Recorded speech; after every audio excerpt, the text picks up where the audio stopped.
আমরা গর্ব করার জন্য বলছি না, তাদের অপপ্রচারের জবাব দিচ্ছি।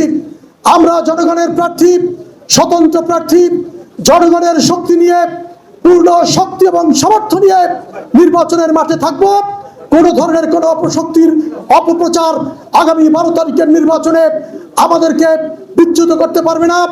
আপনারা দোয়া করবেন মহান আল্লাহ রাব্বুল আলামিন যেন আমাকে জীবিত রাখেন এবং সুস্থ রাখেন এবং আমরা ভোট কেন্দ্রে উপস্থিত থাকতে পারি।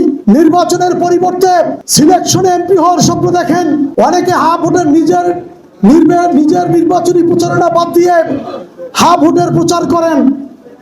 হা ভোটের প্রচার করেন এই কারণে, পূর্বে হানা ভোট কিভাবে হয়েছে আপনারা দেখেছেন। হানা ভোটের সাথে নিজের মার্কাও চালিয়ে দেওয়ার চেষ্টা করবেন। জনগণ প্রতিহত করবে এবং প্রতিরোধ করবে সকল প্রকার এবং অনিয়ম এবং কারচুপির বিরুদ্ধে এবং নিরপেক্ষ নির্বাচন নিশ্চিত করবে জনগণ ইনশাআল্লাহ।